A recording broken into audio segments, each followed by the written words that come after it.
शहर के किनारे पर स्थित कालगृह हवेली एक ऐसा नाम है जो सुनते ही लोगों के मन में एक अजीब सी सिहरन दौड़ जाती है। यह हवेली सैकड़ों साल पुरानी है, पेड़ों के झुरमुट में छुपी हुई, जिसके बारे में यह कहा जाता है कि यहाँ कभी किसी बड़े जमींदार का परिवार रहा करता था। हवेली के भीतर दीवारों पर समय की दरारें, छत पर झूलते मकड़ी के जाले और खंडहर में तब्दील हो चुके कमरे, हर तरफ एक डरावनी खामोशी छाई रहती है। पुरानी किताबों और लोक कथाओं में इसका जिक्र आते ही लोग कहते हैं, यह जगह केवल ईंट पत्थर नहीं बल्कि रहस्यों, गुमशुदगी और अंधेरे की कहानियों से बनी है। सन 1947 की बात है, जब देश में बंटवारे की आंधी चल रही थी। इसी कालगृह हवेली में एक घटना घटी जिसने पूरे इलाके को सदियों के लिए सन्न कर दिया। उस रात आसमान में बिजली चमक रही थी, हवाओं में डर बस गया था। हवेली के भीतर जमींदार रघुवीर सिंह अपने परिवार के साथ छिपा हुआ था। बाहर दंगे भड़क रहे थे, लोग भाग रहे थे और हवेली में अजीब सी बेचैनी फैल गई थी। रघुवीर सिंह की बेटी आदित्य उस रात अचानक गायब हो गई। हवेली के हर कोने में उसकी तलाश की गई, लेकिन उसका कोई सुराग नहीं मिला। दीवारों पर उसके नाम की पुकार गूंजती रही, कमरे के भीतर उसकी चूड़ियों की आवाज सुनाई देती रही, मगर आदित्य का कहीं कोई अता पता नहीं था। परिवार ने पुलिस में रिपोर्ट दर्ज करवाई, आसपास के गांवों में खोजबीन की गई, लेकिन सच्चाई कभी सामने नहीं आई। हवेली की वह रात एक अनसुलझा रहस्य बन गई। समय बीतता गया, हवेली वीरान होती गई। लोग दूर दूर से इसकी कहानियां सुनने लगे। कुछ ने कहा कि आदित्य को हवेली के पुराने कुएं में छुपा दिया गया था। कुछ कहते थे कि वह खुद हवेली के अंधेरे में समा गई। इन अफवाहों के बीच एक और घटना घटी जिसने हवेली की रहस्यमयी छवि को और गहरा बना दिया।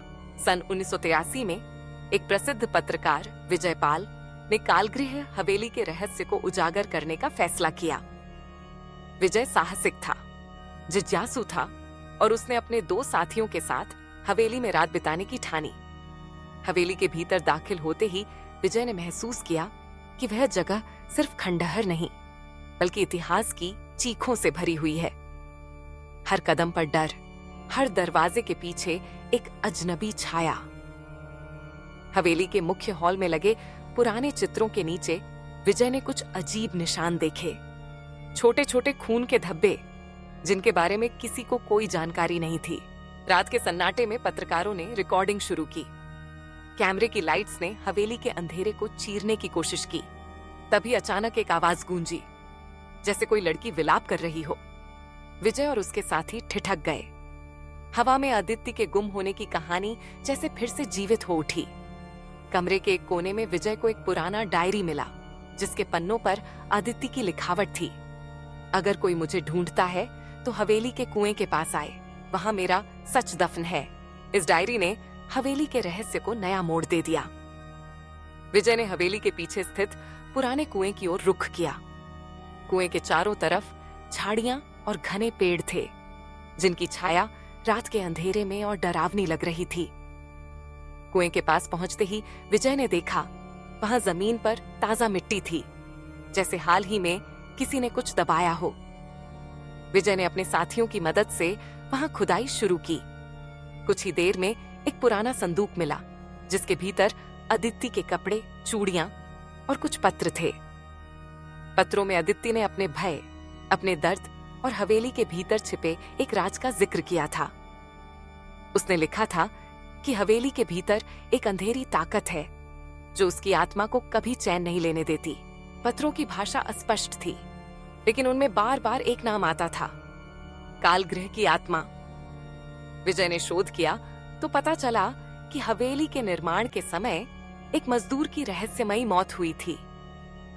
कहते हैं कि उसकी आत्मा हवेली में भटकती रहती है और जो भी हवेली में डर या लालच के साथ आता है, उसे वह अपना शिकार बना लेती है। आदित्य की गुमशुदगी, मजदूर की मौत और हवेली के अंदर अजीब घटनाएं सब एक डोरी से बंधे हुए लगने लगे। विजय ने अपने अखबार में इस कहानी को प्रकाशित किया। लोग फिर से हवेली की तरफ आकर्षित होने लगे। कई युवा साहसी लोग रात में वहां जाने लगे। कुछ ने कहा कि उन्होंने हवेली के भीतर अदिति की परछाई देखी। कुछ ने मजदूर की आत्मा को दीवारों के पीछे चलते हुए महसूस किया। हवेली के बाहर लगे नीम के पेड़ पर बार बार सफेद साड़ी वाली एक स्त्री दिखती थी, जो झूले पर बैठी रहती थी। इलाके के बुजुर्ग बताते थे कि हर पूर्णिमा की रात हवेली में अजीब सी रोशनी उठती है और हवेली के भीतर से किसी के गाने की धुन सुनाई देती है। इन घटनाओं के बीच एक और वास्तविक घटना जुड़ती है।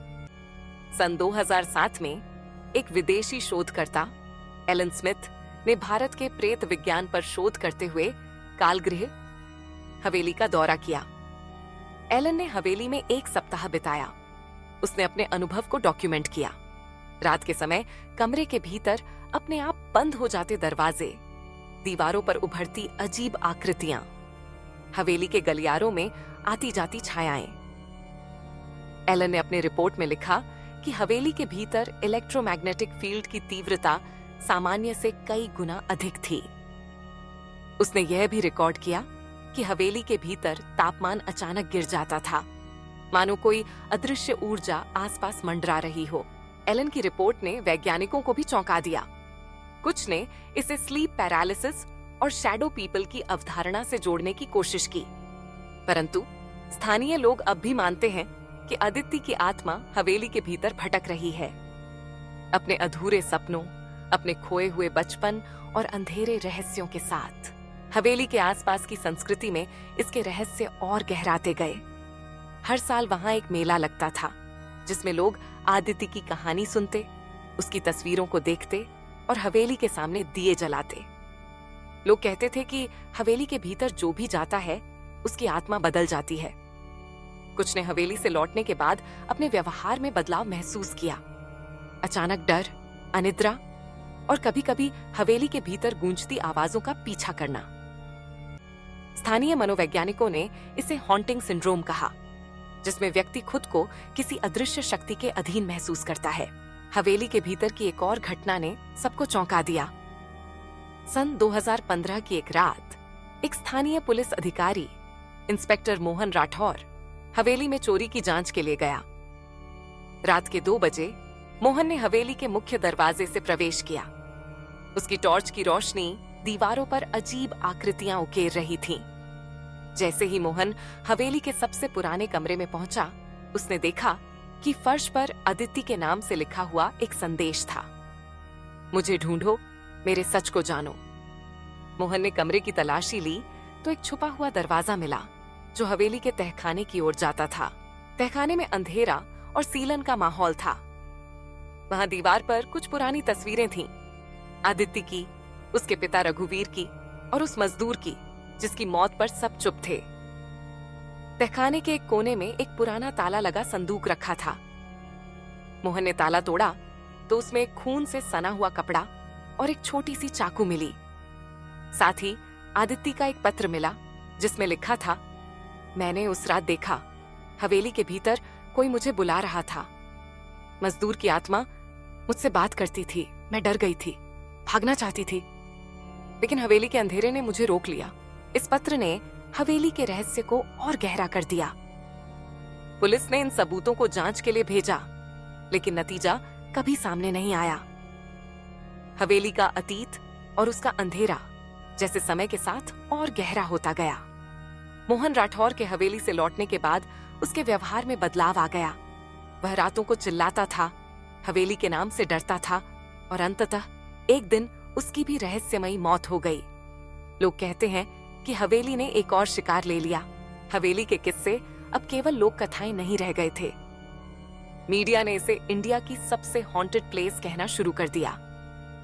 डॉक्यूमेंट्रीज बनने लगीं, स्थानीय लोग इससे डरने लगे और हवेली के भीतर जाने की हिम्मत शायद ही कोई करता। हवेली के बाहर लगे बोर्ड पर लिखा था, अंधेरा सच है, हवेली का राज जानने की कोशिश मत करो। एक रात हवेली के पास रहने वाली एक वृद्धा शांति देवी ने अपने अनुभव साझा किए। उसने बताया कि बचपन में वह हवेली के भीतर गई थी और वहां उसे एक लड़की की परछाई दिखी थी जो रो रही थी। शांति देवी ने कहा, वह आदित्य थी। उसकी आत्मा हवेली से कभी बाहर नहीं आई। उसकी आंखों में एक गहरा डर था जैसे वह कुछ कहना चाहती थी, लेकिन हवेली के अंधेरे ने उसकी आवाज दबा दी। शांति देवी के अनुभवों को कई लोग अंधविश्वास मानते थे, लेकिन जो भी हवेली के भीतर गया उसने अजीब घटनाओं का सामना किया। हवेली के आसपास के लोग रात को हवेली की ओर नहीं देखते। कहते हैं कि हवेली के भीतर किसी के चलने की आवाज आती है, खिड़कियों में सफेद साड़ी पहने एक स्त्री दिखती है, और कभी कभी हवेली के ऊपर अजीब सी रोशनी घूमती है। हवेली के पुराने कुएं से हर पूर्णिमा की रात एक अजीब सी ठंडी हवा निकलती है, जिसमें अदिति के गुम हो जाने की कहानी जैसे दोहराई जाती है। समाज शास्त्रियों ने हवेली की घटनाओं को सामूहिक भय, अतीत के दर्द और असुरक्षा की भावना से जोड़ने की कोशिश की। उन्होंने कहा कि हवेली का अंधेरा केवल भौतिक नहीं बल्कि मनोवैज्ञानिक है। हवेली में जो भी जाता है उसके भीतर छुपा डर बाहर आ जाता है। हवेली का रहस्य, अदिति की गुमशुदगी, मजदूर की आत्मा और अजीब घटनाएं सब मिलकर एक ऐसे अंधेरे का निर्माण करती हैं जो लोगों की कल्पना में हमेशा जिंदा रहता है। हवेली की कहानी आज भी अधूरी है। अदिति की आत्मा हवेली के भीतर भटकती रहती है। उसकी चूड़ियों की आवाज, उसकी डायरी के पन्ने और हवेली की दीवारों पर उकेरे गए खून के निशान सब हवेली के अंधेरे की गवाही देते हैं। हवेली के रहस्य को जानने की कोशिश करने वाले हमेशा एक सवाल के साथ लौटते हैं, क्या सचमुच हवेली के भीतर कोई आत्मा है, या यह सब हमारे डर और कल्पना का खेल है? शहर के बाहर हवेली अब भी खड़ी है, उसकी खिड़कियों से झांकती परछाई, रात के अंधेरे में गूंजती आवाज और हवेली के भीतर छुपा सच सब मिलकर एक ऐसी कहानी बनाते हैं जो कभी खत्म नहीं होती। हवेली का अंधेरा, उसका रहस्य और उसमें दफन हुए सपनों की गूंज, शायद यही कालगृह हवेली की सच्ची पहचान है। इस कहानी का अंत नहीं बल्कि एक नया सवाल है। अगर कोई उस हवेली के भीतर जाता है, क्या वह सिर्फ ईंट पत्थर से बना खंडहर देखता है, या अतीत की चीखें, अधूरे सपने और अंधेरे का सच उसकी आत्मा में उतर जाता है? हवेली का अंधेरा हर नए आगंतुक के साथ एक और रहस्य जोड़ता जाता है।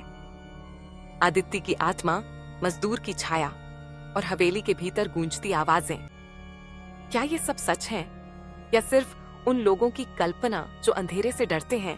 कई सालों बाद एक युवा लेखक ने हवेली की कहानी को लिखना शुरू किया। उसने हवेली के भीतर बिताई एक रात का जिक्र किया। मैंने दरवाजे की दरार से एक लड़की को देखा जिसकी आंखों में डर था, और उसने मुझसे कहा, मेरा सच जानो लेकिन अंधेरे से डरो। लेखक ने अपनी किताब में लिखा कि हवेली के भीतर उसका सामना अपने ही डर से हुआ। हवेली की दीवारों ने उसके भीतर की कमजोरी, उसकी असुरक्षा और उसके अतीत को बाहर निकाल दिया। हवेली के अंधेरे में छुपे राज शायद कभी उजागर नहीं होंगे।